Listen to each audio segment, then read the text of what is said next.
अस्सलाम वालेकुम व्यूअर्स, आज मैं आपको बताऊंगी कि किस तरह से आप अपनी फ्रिज की कूलिंग को बढ़ा सकते हैं और बिजली के बिल को कर सकते हैं कम। और किस तरह से आप पता चला सकते हैं कि आपके फ्रिज का जो कूलिंग है वो किस वजह से आपकी फ्रिज की कूलिंग सही तरह से नहीं हो रही है। बहुत ही आजमूदा आपको टिप्स बताऊंगी, उसकी मदद से आप खुद ही अपने फ्रिज को चेक कर सकते हैं, कूलिंग को डबल कर सकते हैं और बिल को कम कर सकते हैं। आपने बस टिप्स को फॉलो करना है। सबसे पहले आपने चेक करना है अपना थर्मोस्टेट। थर्मोस्टेट जो है ना मेन काम करता है हमारी फ्रिज की कूलिंग को मेनटेन करने में। तो इसके जो नंबर इसके ऊपर होता है ना, ये बड़ी ही इंपॉर्टेंट होता है। अगर ये आपने सही से सेट नहीं किया हुआ है तो फिर आपका बिजली का बिल बहुत ज़्यादा भी आएगा और आपकी कूलिंग भी ठीक नहीं होगी, चाहे आपने इसको फुल पे यानी कि उस पर भी क्यों ना किया वो जो इसका मैक्सिमम होता है ना उस पर भी लगाया हुआ, तब भी इसकी कूलिंग ज़्यादा नहीं होगी। तो आपने क्या करना है, मैं आपको नंबर बताती हूँ। इसके जो नंबर होते हैं ना, जैसे कि नंबर 1 है, इसका मतलब है 10 और 2 का मतलब है 20। इनके नंबरों का मतलब कुछ और होता है, आम नंबर नहीं होते हैं। 3 का मतलब है 30 और 4 का मतलब है 40। यानी कि अगर आपके शहर का टेम्परेचर 10 या उससे कम है तो आपने 1 नंबर पे सेट करना है। ये अमूमन सर्दियों में होता है। इसी तरह 2 पे अगर आपका मतलब आपने अगर 20 या उससे कम है तो आपने 2 पे सेट करना है। इसी तरह से गर्मियों में अमूमन हमारा जो टेम्परेचर होता है, पाकिस्तान की हमारा कंट्री है, इस तरह से यहाँ पे जो है अमूमन गर्म इलाके हैं, तो 40 और 40 प्लस होता है। तो हमने 4 और 5 के दरमियान अपने इसको रखना है थर्मोस्टेट को। इसको डेली हमने चेंज नहीं करना है, एक दफ़ा आप सेट कर दें, बस 4 और 5 के दरमियान रखें, उससे आपकी कूलिंग बहुत अच्छी होगी।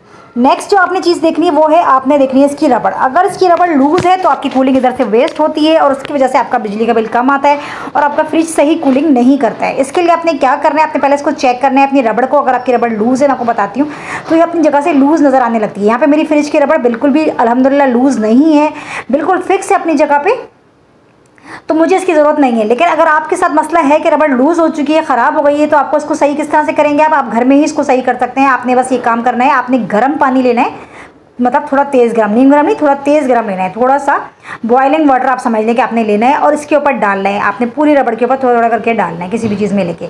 उससे फिर ये होगा, आपकी रबड़ जो है ना फैल जाएगी और फिर ये बिल्कुल अच्छी सी स्टेबल हो जाएगी। एक रात तक आपने फ्रिज को बंद रखना है, इसको खोलना नहीं है, मतलब डोर उसका ओपन नहीं करना है पानी डालने के बाद। तो फिर आप देखेंगे आपकी रबड़ जो अपनी जगह पर वापस आ जाएगी। अमूमन ये मसला सर्दियों में देखने को आता है, लेकिन अगर गर्मियों में ये चीज़ सही हो जाती है। लेकिन अगर आपकी फ्रिज में ये मसला सही नहीं हुआ है गर्मी आने के बाद भी, तो फिर आपने एक काम करना है और उससे आपकी रबड़ जो है ना बिल्कुल सही हो जाएगी और ये लूज़ हो जाएगी और ये फिर अपनी जगह पे आ जाएगी, बिल्कुल फिक्स हो जाएगी। तो ये काम आप कर लेंगे तो इससे आपकी कूलिंग भी ज़्यादा नहीं होगी, आपका बिल भी ज़्यादा नहीं आएगा और आपकी फ्रिज की कूलिंग भी बहुत अच्छी रहेगी। बहुत ही अच्छी टिप है, बहुत यूज़फुल टिप है। इससे आप ज़रूर अपनी रबड़ की अपनी फ्रिज की कूलिंग को बढ़ा सकते हैं और चेक कर सकते हैं। एक तरीका आपको और बताती हूँ अपनी रबड़ चेक करने का। आपने एक पेपर ले लेना है सिंपल, और उस पेपर को आपने इस तरीके से, जिस तरह से मैं रख रही हूँ ना फ्रिज के अंदर, इस तरह से रख के अपने डोर को बंद कर देना है। और डोर को बंद करने के बाद आपने इसको खींचना है।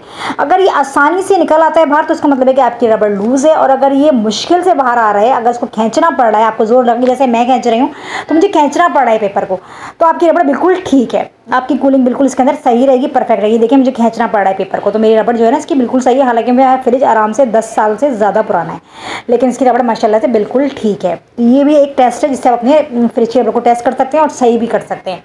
नेक्स्ट जो हमारी टिप है मैं आपको बताती हूँ, ये हमारा कंप्रेसर होता है फ्रिज का, जो कि गैस जिसके अंदर होती है, जिसकी वजह से फ्रिज में हमारी कूलिंग होती है। उसके ऊपर एक ट्रे होती है, आपने सबने ही देखा होगा। ये ट्रे इसके ऊपर क्यों होती है, क्योंकि इसके अंदर पानी आता है, फ्रिज के अंदर से जो एक्स्ट्रा पानी होता है वो इसके अंदर आ जाता है, या बर्फ़ मेल्ट होती है उसका पानी आ जाता है। वो पानी जो है हमारे कंप्रेसर को ठंडा रखता है, कूलिंग को मेंटेन रखता है और कंप्रेसर का काम जो है ना वो बहुत ज़्यादा अच्छा हो जाता है। लेकिन गर्मियों में ये पानी नहीं आता है क्योंकि फ्रिज 24 घंटे चल रहा होता है, गर्मी भी बहुत ज़्यादा होती है। तो आपने क्या करना है, आपने ये काम गर्मियों में करना है, सर्दियों में आपको करने की ज़रूरत नहीं है। तो आपने ये काम करेंगे ना तो इससे आपकी फ्रिज की कूलिंग बहुत अच्छी हो जाएगी और कंप्रेसर आपका बहुत अच्छा से काम करेगा।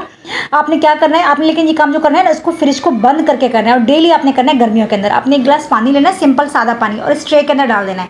तो ये पानी जो है ना, इससे आपका कंप्रेसर जो है ना आपका उसकी गैस मेंटेन रहेगी, उसकी जो गर्मी है ना वो गर्मी जो है ना उसको कम हो जाएगी और उसके काम जो है ना और ज़्यादा बेहतर हो जाएगा। आपका फ्रिज अब बहुत अच्छी कूलिंग करेगा। अगर आप फ्रिज को बंद भी करते हैं शाम में 2 से 3 घंटे या रात में बंद करते हैं तो आपकी कूलिंग जो है ख़त्म नहीं होगी। लेकिन उसका यही शर्त है कि आपने फ्रिज को खोलना कम है, बहुत ज़्यादा बार बार नहीं खोलना है।